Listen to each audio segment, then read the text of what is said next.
Mengapa orang Yahudi tak menerima Nabi Muhammad SAW sebagai Nabi terakhir? Saya telah mendengar pandangan seorang padri Yahudi mengatakan, akhir zaman akan muncul apabila semua keadaan telah aman semua. Orang telah kaya, tidak ada orang miskin. Waktu itu Nabi akhir zaman akan muncul. Apa jawaban Pak Ustaz? Ada buku yang amat sangat baik. Judulnya Tarikh Ad-Diyanah Al-Yahudiyah, Sejarah Agama Yahudi. Di sana diceritakan bagaimana orang Yahudi percaya bahwa nanti di akhir zaman akan datang seorang Nabi. Dan mereka menyebut dia manakala berperang. Ini Yahudi, ini Bani Ghatafan. Mereka berperang dengan Bani Ghatafan. Dan sebelum berperang mereka berdoa kepada Allah. Ya Allah, tolonglah kami melawan Bani Ghatafan berkat Nabi terakhir yang engkau utus. Sudah datangkah Nabi terakhir itu? Sudah. Siapa dia? Muhammad sallallahu alaihi wasallam. Mana buktinya? Husain padri Yahudi. Dan dia ingin tahu apakah ini Nabi terakhir itu. Dia intip dari balik pokok kurma. Manakala Muhammad SAW datang, Tala'al badru alaina. Yang lain menyambut Nabi Muhammad. Dia perhatikan dari jauh. Dia tengok tanda-tandanya. Selepas itu dia pun datang. Engkaulah Nabi terakhir. Ashhadu an la ilaha illallah wa ashhadu anna Muhammadan Rasulullah. Selepas itu Nabi robah nama dia menjadi Abdullah bin Salam. Dia pun masuk ke rumah Nabi. Tak lama selepas itu datang orang Yahudi ramai-ramai. Nabi bertanya kepada mereka, kamu kenal dengan Husain? Kenal. Siapa Husain? Padri kami. Siapa Husain? Anak orang baik. Husain adalah orang baik, anak orang baik, keturunan orang baik. Apa kata Nabi? Husain sekarang ada dalam rumahku dan dia sudah Islam. Apa pendapat kamu? Husain orang paling jahat, anak paling jahat, datuk nenek moyangnya orang jahat, dan dia ada paling jahat di dunia.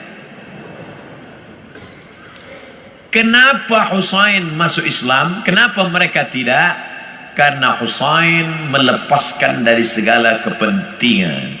Sedangkan yang ini masih inginkan kekuasaan, masih inginkan harta benda. Bila aku masuk Islam, nanti aku akan susah, aku akan miskin. Alladzina atainahumul kitab, mereka yang kami berikan Taurat dan Injil, ya'rifunahu kama ya'rifuna abna'ahum.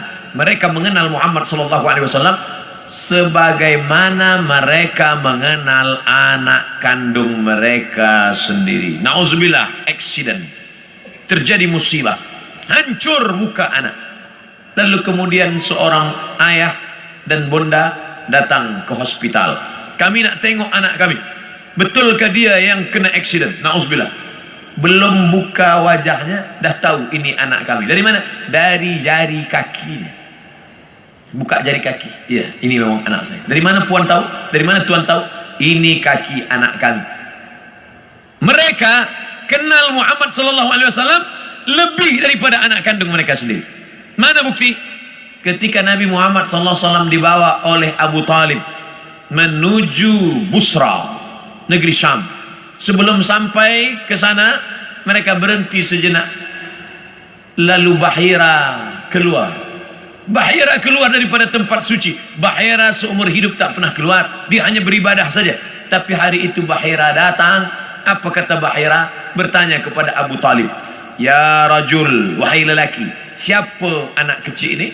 Kata Abu Talib, ini anakku hadha ibni. Kata Bahira, kalau betul kitab yang kubaca, ini bukan anakmu. Anak ini yatim. Ayahnya dah mati sebelum dia lahir. Kenapa? Karena 3 tanda aku tengok. Pokok kayu bersujud, batu-batu bersujud, dan ada awan yang dari tadi menaungi dia. Tersenyum Abu Talib. Ini memang bukan anakku, ini adalah anak saudaraku. Karena orang biasa berkata anak saudara itu anak kita juga. Anak saudara, anak kita. Rumah saudara, rumah kita. Tapi bini dia bukan bini kita. Ini siapa? Ini anak saya. Itu kan bukan anak ustaz. Itu kemana kan ustaz, anak saudara? Udah macam anak saya. Begitulah Bahira tahu bahwa ini anak ayahnya sudah meninggal. Itulah yang ditulis dalam syair Al-Barzanji. Walamma tamma min hamlihi, ketika hamilnya sempurna, syahrani 2 bulan, ala ashhuril aqwalil marwiyah, menurut hitungan bulan qamariyah. Tufiya bil Madinatil Munawwarati abuhu Abdullah, meninggal ayahnya Abdullah 2 bulan. Kenapa mereka tahu? Kerana itu tertulis dan dituliskan dalam Al-Quran surat As-Saff, ya'ti mim ba'dismuhu Ahmad, akan datang Nabi terakhir nanti dan dia bernama Ahmad. Kenapa yang datang itu Muhammad? Muhammad masyhur di bumi, Ahmad masyhur di antara malaikat.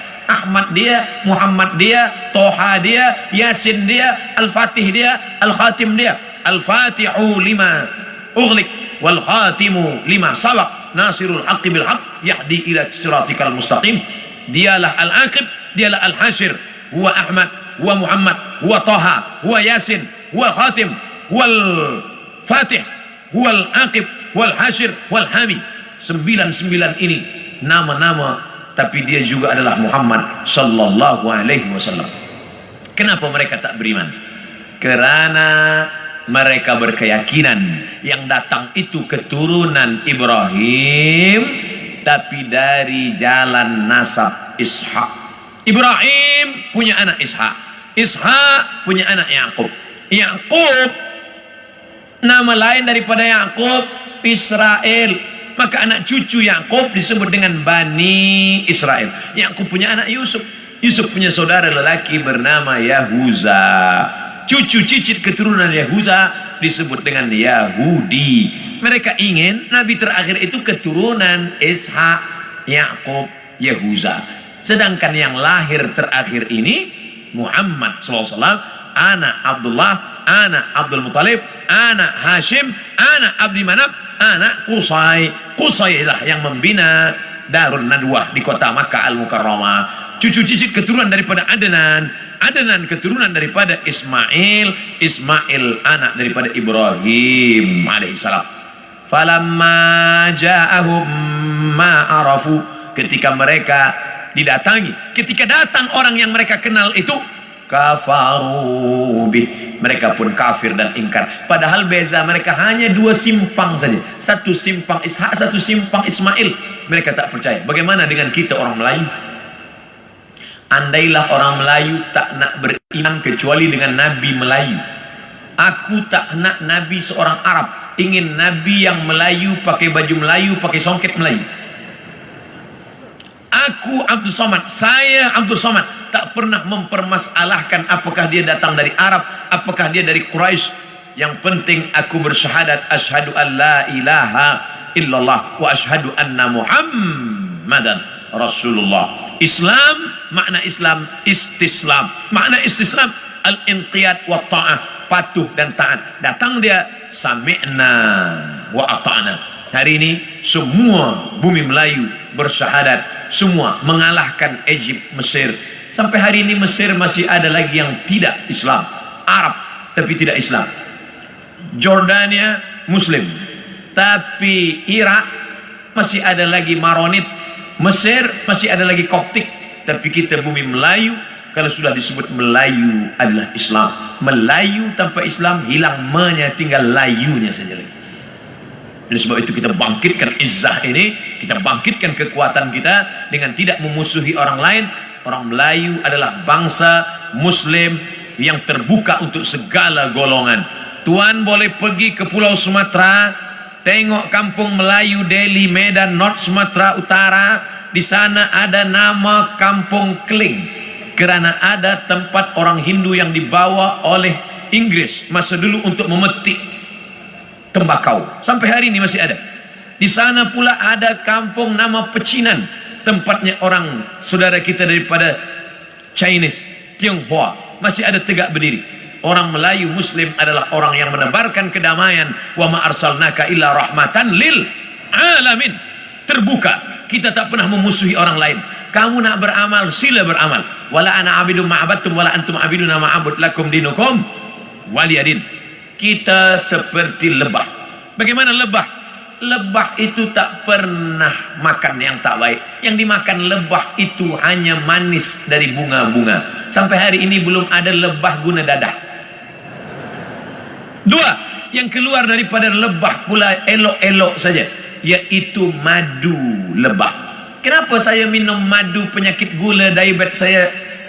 Yang salah bukan lebah, tukang jual lebah campur gula.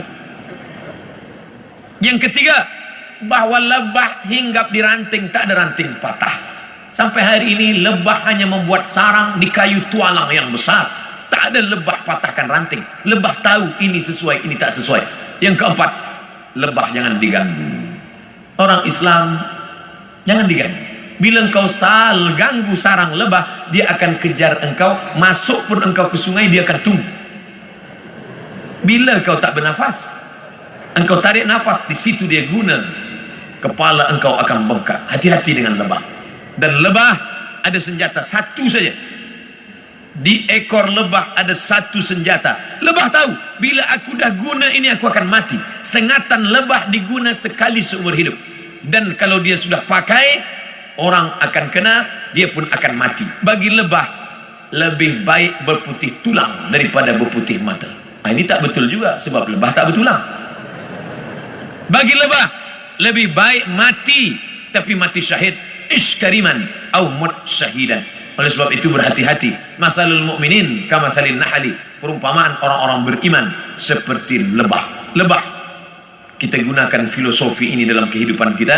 Mudah-mudahan kita selamat di awal zaman, selamat pula di akhir zaman, insyaallah. Amin.